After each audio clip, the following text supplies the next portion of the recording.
الانبیاء والمرسلین۔ اس ٹائم چونکہ اب زیادہ ہو گیا، میں تھوڑا سا ایک آیت کے اوپر کلام کر لیتا ہوں۔ یہ آیت نمبر 32 ہے جو آج سورت پڑھی گئی ہے۔ وَمَا الْحَيَاةُ الدُّنْيَا إِلَّا لَعِبٌ وَلَهْوٌ وَلَلدَّارُ الْآخِرَةُ خَيْرٌ لِلَّذِينَ يَتَّقُونَ أَفَلَا تَعْقِلُونَ۔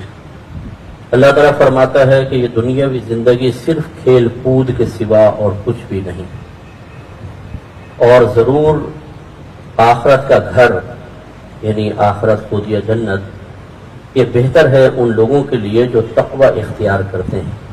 تو کیا تمہیں عقل نہیں ہے؟ یہ دنیا جو ہے، ہم سمجھتے ہیں جو ایک پلینٹ ہے، اس کو ہم دنیا کہتے ہیں، لیکن ہماری شریعت کی نگاہ میں جو بھی چیز ہمیں اللہ کی یاد سے غافل کرے اسے دنیا کہا جاتا ہے۔ اللہ کی یاد سے غافل کرنے کا مطلب یہ ہے کہ یا تو وہ ہمیں کسی گناہ میں مبتلا کر دے، اللہ کی عبادت سے روکے، نافرمانی میں لگا دے، وہ چیز دنیا ہوتی ہے، یا فضولیات میں مبتلا کر دے، چاہے وہ فی نفسی حرام یا گناہ نہ ہو، اسے کہتے ہیں دنیا۔ اس کا مطلب یہ ہوا کہ جیسے بعض لوگ کاروبار کر رہے ہوتے ہیں اور حلال طریقے سے کر رہے ہوتے ہیں، لیکن وہ گلٹی فیل کر رہے ہوتے ہیں۔ جب وہ دینداروں کے پاس آتے ہیں نا تو کہتے ہیں یار ہم تو دنیا دار ہیں، آپ دیندار ہیں۔ حالانکہ اگر وہ اللہ تعالیٰ کی رضا کی خاطر رزق حلال کما رہے ہیں تو یہ دنیا ہے ہی نہیں۔ میرے آقا صلی اللہ علیہ وسلم ایک مرتبہ بازار میں تشریف لے گئے تو ایک شخص کو تجارت کے معاملے میں بڑا مستعد پایا، تو صحابہ کرام نے سرکار سے خواہش کا اظہار کیا کہ کاش اس کی یہ کوشش اللہ کے راستے میں ہوتی۔ میرے آقا صلی اللہ علیہ وسلم نے ارشاد فرمایا کہ اگر یہ اس لیے بھاگ دوڑ کر رہا ہے کہ خود کو دستے سوال دراز کرنے سے روکے، اپنے گھر والوں کے لیے حلال کمائے، تو اس کی یہ تمام کوشش اللہ کے راستے میں ہے۔ اور اگر یہ اس لیے بھاگ دوڑ کر رہا ہے تاکہ خوب مال جمع کرے اور اس کے ذریعے دوسروں پر برتری حاصل کرے، فخر جتائے، تو یہ اس کی کوشش شیطان کے راستے میں ہے۔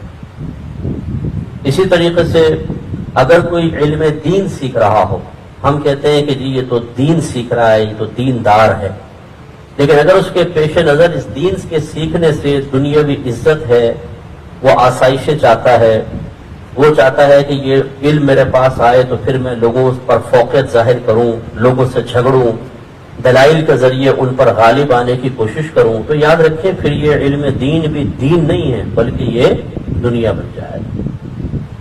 اسی طریقے سے اگر ماں باپ ہمیں دین سے روکتے ہیں تو وہ بہت بڑی دنیا ہے، لیکن اس کا مطلب یہ نہیں ہے کہ اپنے ماں باپ کو جا کے آپ کہیں او دنیا خدا کا خوف کرو، یہ نہیں کرنا ہے آپ نے۔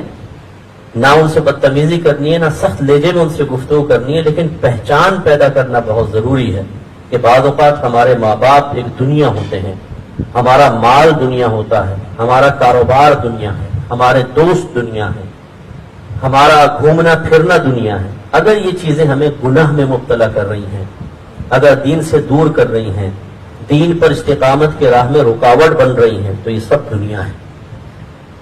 اب یہ کیسے ہو سکتا ہے کہ کوئی پانی میں ہو اور کپڑے گیلے نہ ہو، دھوپ میں کھڑا ہو اور اسے گرمی نہ لگے؟ تو کمال تو یہی ہے نا کہ پانی میں رہے اور کپڑے گیلے نہ ہو۔ کیسے؟ آپ کشتی پہ بیٹھ جائیں، دھوپ میں ہو اور آپ کو دھوپ نہ لگے، کیسے؟ چھتری لے لو، ہے کہ نہیں؟ کچھ نہ کچھ تو ہوا لگے گی نہیں لگے گی۔ تو خلاصہ کلام یہ ہے کہ یہ دنیا بس اب ایسی ہے کہ ہر طرف دنیا ہے جو ہمیں کھینچ رہی ہے اپنی جانب اللہ سے غفلت کی طرف۔ کمال یہ ہے کہ اس میں تقوی کی کشتی اختیار کی جائے، اس میں پرہیزگاری کی چھتری یوز کی جائے، اس کے سائے میں آ جایا جائے۔ جتنا اس دنیا سے دین بنا کر حاصل ہو سکتا ہے وہ حاصل کریں۔ کیسے دین بنا کر؟ کیسے بھائی؟ مطلب یہ کہ جس سے آخرت کا فائدہ آپ حاصل کر سکتے ہیں اتنا حاصل کریں۔ ماں باپ کی عزت کریں، تعظیم کریں، لیکن ان کا وہ حکم نہ مانیں کہ اگر ماں باپ کہیں کہ بیٹا امتحان ہو رہے ہیں نماز چھوڑ دو، بیٹا امتحان ہو رہے ہیں ابھی جماعت سے نماز نہ پڑھو، تراویح چھوڑ دو، تم امتحان کی تیاری کرو، یہ پھر ماں باپ ایک دنیا کے روپ میں سامنے آ گئے۔ تو یہ ان کا کہنا نہیں ماننا، باقی ان کے ادب کر کے تعظیم کر کے آخر بہتر بنانی ہے۔ ایسی دوستی کرنا منع نہیں ہے، لیکن اگر دوست گناہوں کی طرف لے کر جا رہا ہے تو اس سے کنارہ کشی کرے، اچھے دوست بنائیں، نیک دوست بنائیں جو ہمیں دین کی طرف بلائیں، جن کو دیکھیں تو خدا یاد آئے، جن کے صحبت سے ہمیں گناہوں پر ندامت پیدا ہو، ایسے لوگوں کو دوست بنائیں۔ دنیاوی تعلیم حاصل کریں، اپنے ذہن میں اس دنیاوی تعلیم سے بھی اچھے مقاصد رکھیں۔ الامور بمقاصدها ایک بہت بڑا ضابطہ ہے کہ جتنے بھی معاملات ہوتے ہیں وہ ہمارے قصد و نیت کے ساتھ ہوتے ہیں، جیسا قصد و ارادہ ویسے اس کا نتیجہ۔ اگر کوئی دنیاوی تعلیم اس لیے حاصل کر رہا ہے اچھی تعلیم کے مجھ میں اعتماد پیدا ہو، سیاست میں دین بھی سیکھوں گا اور بڑے خود اعتمادی سے لوگوں کو دین سکھاؤں گا، یا اس کے دین کے دنیا کی علم کے ذریعے میں اچھی نوکری حاصل کروں گا جس سے رزق حلال حاصل ہوگا اور اپنے بیوی بچوں کو تنگ دستی سے محفوظ رکھوں گا، تو اس کا یاد رکھیں بظاہر جس کو ہم دنیاوی علوم کہتے ہیں، یہ دنیا کا علم حاصل کرنا بھی ایک عبادت بن جائے۔ اسی طریقے سے اگر بیوی بچے، کیونکہ بیوی بچے بھی بہت زیادہ انسان کو گناہ کی طرف لے کر جاتے ہیں، بعض اوقات ہم اپنے بیوی بچوں کو آسائشیں دینے کے لیے اللہ تعالیٰ اس کے رسول کی ناراضگی مول لے لیتے ہیں، حرام کماتے ہیں، زیادہ کماتے ہیں، کیونکہ ڈیمانڈ ہوتی ہے بیوی کی، اس نے اپنا ایک سرکل بنایا ہوتا ہے، اسے اس سرکل میں رہتے ہوئے جھمکے بھی دکھانے ہیں اور ہار بھی ہلانے ہیں اور انگوٹھیاں بھی یوں کر کر کے بات کرتے ہوئے دکھانی ہیں اور اچھے نئے نئے کپڑے فیشن کے پہننے ہیں، زبردست قسم کا ہیئر اسٹائل بھی اس کو چاہیے، اور وہ پیسے سے حاصل ہوتا ہے، اور اس کے لیے قربانی کا بکرا گھر میں موجود ہے۔ تھوڑی سی گھاس ڈالو اس کو، لاڈ پیار کی، تو قربانی کا بکرا فوراً اپنے آپ کو قربان کرنے کے لیے تیار ہو جاتا ہے کہ تیرے چہرے پہ پھیلی ہوئی مسکراہٹ دیکھنے کے لیے اللہ اور رسول بھی ناراض ہو جائیں تو کون سی بڑی بات ہے۔ پھر وہ حرام کماتا ہے، خوب لاتا ہے، اپنی بیوی کو لا کر جب دیتا ہے اس کے چہرے پہ پھیلی ہوئی مسکراہٹ کو اپنی جنت سمجھ لیتا ہے۔ اس کے جب بچے thank you daddy, thank you پپا کہہ کے پاؤں میں چپڑ جاتے ہیں، بڑا خوش ہوتا ہے کہ دیکھو میں نے بچوں کو فتح کر لیا، بچوں کے قلوب مسخر کر دیے۔ اپنے دوستوں کو کھلاتا ہے، پلاتا ہے، بڑے ہوٹلز میں لے کر جاتا ہے، خوب ان کی دعوتیں کرتا ہے، اور وہ سب صرف اس کی دولت کی وجہ سے، صرف اس کے آسائشیں اور فائدے دینے کی وجہ سے اس کو سلوٹ مارتے ہیں اور اس کی واہ واہ کرتے ہیں، تعریفیں کرتے ہیں، لیکن اللہ تعالیٰ رسول ناراض ہوتے چلے جاتے ہیں، وہ اپنے آپ کو دلدل میں پھنساتا چلا جاتا ہے۔ یہ حماقت ہرگز ہمیں نہیں کرنی چاہیے۔ میرے آقا صلی اللہ علیہ وسلم نے فرمایا کہ دنیا کی اللہ کی بارگاہ میں ایک مچھر کے پر کے برابر بھی کوئی اہمیت ہوتی تو اللہ تعالیٰ کسی کافر کو ایک گھونٹ پانی نہ دیتا، کیونکہ کافر دشمن ہے نا اللہ تعالیٰ۔ اپنے دشمن کو اپنی پیاری چیز تو نہیں دی جاتی نا، جو چیز پسند نہیں ہوتی وہ ہم غریبوں میں، پر دشمن تو نہیں، غریبوں کی مثالیں دے دیتا ہوں۔ گھر میں دال پکی ہو تو غریبوں میں تقسیم ہوتی ہے اور ماسیوں کے پاس پہنچتی ہے، اور ران کی بوٹیاں ہوں تو یہ شکم اتھر موجود ہے اس کی خدمت کے لیے، وہ یہاں جائے گا سیدھا، وہ کبھی غریبوں کے پاس نہیں پہنچتا۔ تو اللہ تعالیٰ جو یہ کافروں کو دے رہا ہے کہ عزت، شہرت، خوبصورت جسم، خوبصورت رنگ، ایسے پیارے پیارے خوبصورت بچے جیسے ہیرے موتی بکھرے ہوئے ہوں، خوبصورت عورتیں، عزت، شہرت، دولت، صحت، اور کتنی نعمتیں دی ہوئی ہیں۔ اگر یہ اللہ کو دنیا محبوب ہوتی، کوئی دشمن کو ایسی چیز دیتا؟ نہیں۔ اس کا مطلب یہ چیزیں اللہ تعالیٰ کی بارگاہ میں کوئی اہمیت نہیں رکھتی ہیں، اور ہم اس دنیا کو حاصل کرنے کے لیے بسا اوقات اپنے سگے رشتوں کو توڑ دیتے ہیں۔ ماں باپ سے اولاد، اولاد ماں باپ کی دشمن بن جاتی ہے، سگے بھائی بہن ایک دوسرے کے گریبان پکڑ رہے ہوتے ہیں، دوستوں کو کھلا رہے پلا رہے ہیں، ان کے ساتھ اٹھ رہے بیٹھ رہے ہیں، سگے بھائی بہنوں کو چھوڑا ہوا ہے، دوسروں کے ماں باپ کی تعظیم کر رہے ہیں، اپنے ماں باپ سسک رہے ہیں، بلک رہے ہیں، ان کی کوئی سنوائی نہیں ہے۔ یہ ہم اس معاشرے میں دیکھتے ہیں کہ جب دنیا ہم پر غالب آتی ہے تو پھر اس طرح کی حرکتیں ہوتی ہیں۔ تو اس لیے خلاصہ کلام یہ ہے کہ آج کے درس قرآن، اور ماشاءاللہ ہمارا یہ جو لائیو درس قرآن جا رہا ہے اس کو ورلڈ میں دیکھا جا رہا ہے، بے شمار لوگوں نے فیڈ بیک مجھے دیا جو میرے جان پہچان میں ہے کہ وہ لوگ اس کو دیکھ رہے ہیں۔ تو میں سب سے گزارش کرتا ہوں کہ باکمال بنے۔ ہم دنیا میں ہمیشہ باکمال ہی بننا چاہتے ہیں۔ اگر ہمارے سامنے 50 ہیئر اسٹائل رکھے جائیں، ایک کمپیوٹر کے اندر ہمارا خوبصورت سا چہرہ رکھا جائے، اس میں مختلف بال لگا کر دکھایا جائے، ایک تصویر، یہ دیکھو، دوسری، تیسری، چوتھی، کون سی میں تم اچھے لگ رہے ہو، ویسے تمہارے بال کر دیے جائیں گے۔ تو اگر 40-50 ہم اپنے تصویریں دیکھیں تو ایک ہیئر اسٹائل بڑا اچھا لگ رہا ہے، میں پپو سا لگ رہا ہے، تو ہم کہیں گے جی یہ جو پپو ہے نا یہ لگاؤ، یہ ایسا بال ہونے چاہیے۔ لباس اگر مختلف ہمیں دکھائے جائیں پہنے ہوئے جس میں ہم سب سے باکمال لگے، ہم کہیں گے ایسا چاہیے۔ اگر ہماری اولاد کے بارے میں کہا جائے کہ اپنی اولاد کو تم نے اسکول میں داخل کرانا، یہ 6 اسکول ہیں، سب سے باکمال اسکول کا انتخاب کیا جائے گا۔ اگر ہمیں کسی علاقے میں مکان خریدنا ہو تو اس علاقے میں مکان لیں گے جو سب سے باکمال علاقہ کہلائے گا۔ تو بس جتنے میرے بھائی بہن سن رہے ہیں، کاش یہی میری اور آپ کی سوچ آخرت کے بارے میں بھی ہو جائے۔ سب سے باکمال طریقہ اختیار کریں، اس دنیا میں رہیں لیکن دنیا سے آلودہ نہ ہو، اس دنیا میں رہیں لیکن اتنا ہی حصہ حاصل کریں جس سے آخرت بہتر بنے۔ اور یہ تنہا نہیں ہو سکتا، یہ میں آپ کو گارنٹی دیتا ہوں۔ آپ کتنی سوچ بنا لیں، کتنی فکر اچھی کر لیں، جب تک کہ آپ کے پاس اچھی صحبت اور تسلسل سے آپ کی ذہن سازی نہیں ہوگی، کبھی بھی انسان دنیا میں رہتے ہوئے دنیا سے نہیں بچ سکتا۔ اس کو بس یوں سمجھ لیں کہ اگر آپ نے ایک بیج اگانا ہے اور چاہتے ہیں کہ یہ درخت بنے، اس میں پھل لگیں، سب سے پہلے آپ کو زمین اچھی تلاش کرنی ہوگی، پھر اس کو نرم کرنا ہوگا، پھر اس میں بیج لگانا ہوگا، وقت پہ پانی دینا ہوگا۔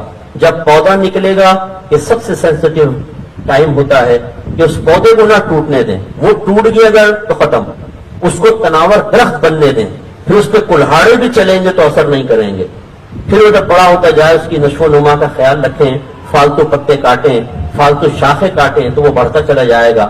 پھر چند سال وہ آپ سے لے گا، اس کے بعد جب پھل دینا شروع کرے گا تو تسلسل سے پھل دے گا۔ تو بس اپنے قلب کی زمین کو نرم کریں، اس میں تقوی کا بیج اگائیں، اور جب وہ پودا نکلے تو سب سے زیادہ اس کی حفاظت کرنے کی ضرورت ہے۔ کسی محفوظ قلعے کے اندر آئیں، اور یہ قلعہ کسی کی اچھی صحبت ہے، اچھا علم دین ہے، کوئی اچھی ذہن سازی کرنے والا ہو، اس کی صحبت میں رہیں تو یہ تسلسل سے ذہن سازی کا پانی آپ کو ملتا رہے گا، آہستہ آہستہ وہ پودا بڑھے گا اور تناور درخت بنے گا اور پھر پھل دے گا۔ اور اس کے پھل کیا ہے کہ آپ کی صحبت کی برکت سے آپ کے گھر والے نیک بنیں گے، پرہیزگار بنیں گے، آپ کے دوست متقی بنیں گے، آپ کے واعظ و نصیحت لوگوں کے قلوب کو تبدیل کر دیں گے، ان کے ذہنوں میں انقلاب پیدا ہوگا، اور اس انقلاب کو کوئی روک نہیں سکتا۔ جس طریقے سے سیلاب آئے، کتنے ہی ڈیم بنا دیں، کتنے ہی بند باندھ دیں، سیلاب سب کو توڑ کے نکل جاتا ہے۔ اسی طریقے سے نفس و شیطان، یہ دنیا، یہ مخلوق جو اللہ کی یاد سے غافل کر رہی ہے، کتنے ہی رکاوٹیں ڈالے، ہم ان سب کو توڑ کر اللہ تعالیٰ اور اس کے رسول کی رضا حاصل کرنے میں کامیاب ہو جائیں گے۔ تو آج کے اس درس سے یہ چیز سیکھیے اور کوشش کریں الفرقان نیٹ ورک کے قریب رہیں۔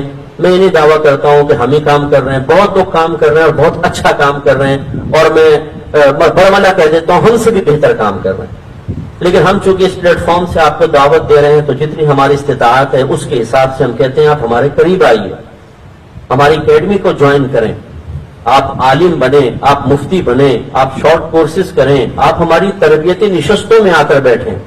مجھے اللہ کی رحمت سے یقین ہے انشاءاللہ آپ ہمارے پاس وہ پائیں گے جو شاید آپ کو کہیں اور میسر نہ ہو۔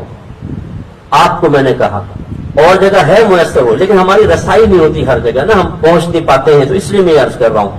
تو آپ ہمارے قریب آئیے، انشاءاللہ آپ کو بہت کچھ حاصل ہوگا، اور ذاتی مفادات سے بالا تر ہو کر ہم کام کرتے ہیں، ہمیں آپ سے کچھ لالچ نہیں ہے۔ میں اپنے بارے میں تو گارنٹی سے آپ کو کہہ سکتا ہوں انشاءاللہ کہ میں کسی کو بھی جب میں اپنے قریب کرتا ہوں، یہ میں اس کے قریب ہوتا ہوں، میں کبھی بھی ذاتی مفادات لینا نہیں چاہتا، نہ میں کبھی کوئی ڈیمانڈ کرتا ہوں، نہ میں کبھی کسی کے سامنے ہاتھ پھیلاتا ہوں۔ یہ میری خودداری اس وقت سے ہے جب سے میں دین کی طرف آیا، اور اس سے کم درجے کی اس وقت سے ہے جب سے ہم چھوٹوں کے بعد ہم نے ہوش سنبھالا تو ہماری والدہ نے ہمیں یہ سبق پڑھایا تھا۔ کسی کے گھر جاؤ خبردار کوئی چیز مانگنی نہیں ہے، میں خود اٹھا کر دوں گی تو ٹھیک ہے، ورنہ تم نے نہیں مانگنی ہے۔ تو ہم کہیں جاتے تھے، دل بہت چاہتا تھا کہ گلاب جامن اٹھا لیں، کوئی پیڑا اٹھا لیں، کھیر ڈال کے کھا لیں، لیکن امی کا خوف ہمارے ہاتھوں کو روک کے رکھتا تھا، اور امی نے کہا میں یہ بھی نہ دیکھوں کہ تم ٹیڑھی ٹیڑھی آنکھوں سے دیکھ رہے ہو، خبردار آنکھیں نیچے رکھنی ہے۔ تو بس یوں بیٹھے رہتے تھے ہم لوگ کہ نہیں امی ماریں گی گھر جا کے۔ تو شروع سے ہی مطلب اللہ نے یہ ایسا گھر کا ماحول دیا تھا، یہ نہیں ہے کہ ہمارا گھر کا ماحول مذہبی تھا، نہیں، لیکن یہ کچھ ہمیں چیزیں سکھائیں۔ پھر اس کے بعد آپ دین کی طرف آئے تو اور ہاں کوئی میری محبت کرنے والا جس پر مجھے بہت زیادہ اعتماد ہو جائے کہ یہ آگے چل کر احسان نہیں جتائے گا کہ جی میں نے آپ کے ساتھ یہ کیا وہ کیا، تو پھر اس کا میں احسان لے بھی لیتا ہوں۔ یہ نہیں ہے کہ دنیا میں میں کسی کا احسان نہیں لیتا ہوں، لیکن یہ بہت ہی انگلی پر گننے والے لوگ ہوتے ہیں بس، ورنہ میں اپنی حاجات محدود رکھتا ہوں، اور جب حاجات محدود ہوتی ہیں تو کسی کے سامنے ہاتھ نہیں پھیلانا پڑتا، سمجھانا ہی مقصود ہے، خدا نخواستہ اپنی فضیلت اور مناقب کا بیان مقصود نہیں ہے۔ آپ ہمارے قریب آئیں گے، ہم آپ سے کچھ نہیں لیں گے، ہم آپ کو دینے کی کوشش کریں گے۔ اس لیے الفرقان نیٹ ورک کے قریب آئیے، جو بچہ بچیاں ہمارے پاس پڑھتے ہیں، ہم حتی الامکان تربیت کی بہترین کوشش کرتے ہیں۔ میرا ضمیر 100% مطمئن ہے کہ میں اپنی آخری حد تک تربیت کرتا ہوں۔ اب سامنے والا قبول کرے نہ کرے، وہ اس کے خلاف عمل کرے، میں شرمندہ اس لیے نہیں ہوں گا، اس لیے کہ میں مطمئن ہوں۔ آدم علیہ السلام کے بیٹے نے اگر دوسرے بیٹے کو قتل کیا، قابیل نے حابیل کو، تو آدم علیہ السلام پہ تو انگلی نہیں اٹھ سکتی ہے۔ نوح علیہ السلام کے بیٹے نے اگر کفار کا ساتھ دیا اور وہ سیلاب میں غرق ہو گیا، طوفان میں غرق ہو گیا، تو نوح علیہ السلام پر تو انگلی نہیں اٹھا سکتے۔ لوط علیہ السلام کی بیوی نے اگر منافقین کا ساتھ دے کر عذاب کو قبول کیا تو لوط علیہ السلام کی تربیت پہ تو شک نہیں کر سکتے۔ اگر میرے آقا صلی اللہ علیہ وسلم کے بعض خاندان والوں نے شرک کا راستہ ہی اختیار کر کے رکھا، جیسے چچا وغیرہ تھے، وہ آپ کی زبردست اور کامل ترین تبلیغ کو قبول نہ کر سکے، تو میرے آقا صلی اللہ علیہ وسلم کا تو کوئی قصور نہیں ہے۔ اسی طریقے سے ہمارا معاملہ ہے، لیکن ہمارا ضمیر مطمئن ہے کہ ہم ہر ایک کی بہت ہی اچھی تربیت کی کوشش کرتے ہیں۔ تو آپ خود بھی تشریف لائیے، اپنے بچوں کو ہمارے قریب لائیے، انشاءاللہ فائدہ ہوگا۔ اللہ تعالیٰ عمل کی توفیق عطا فرمائے۔ وآخر دعوانا ان الحمد للہ رب العالمین۔ بسم اللہ الرحمن الرحیم، الحمد للہ رب العالمین، والصلاة والسلام علی سید الانبیاء والمرسلین۔ یا ارحم الراحمین، یا ارحم الراحمین، مالک و مولا، جتنے بھائی بہن اپنا قیمتی وقت نکال کر یہاں آئے اور جو سوشل میڈیا پر پوری دنیا میں اس وقت ہمیں اپنا قیمتی وقت نکال کر سن رہے ہیں، سب پر اپنی خاص رحمتیں برکتیں نازل فرما۔ اللہ تعالیٰ ان سب کے درجات کو بلند فرما دے، ان کی فکریں، پریشانیاں، مصیبتیں، آفتیں، ذہنی ٹینشن دور فرما دے، ان کے چہروں پر مسکراہٹیں سجی رہیں، ان کے ذہن پرسکون رہیں، ان کی طبیعتوں میں قرار پکڑ لے۔ اے مالک مولا، انہیں آپس میں محبت، الفت، اتحاد و اتفاق عطا فرما، لڑائی جھگڑے، فتنہ فساد، اختلاف رائے سے محفوظ فرما دے۔ جو ہمارے بھائی بہن بیمار ہیں یا ان کے گھر میں کوئی بیمار ہے اور مسلسل تیمارداری کر رہے ہیں، اللہ تعالیٰ تمام بیماروں کو شفاء کاملہ عطا فرما، اور تیمارداری کرنے والوں کو ہمت اور حوصلہ اور ان کی عبادت کو قبول کر کے بہترین بدلہ اور جزا عطا فرما۔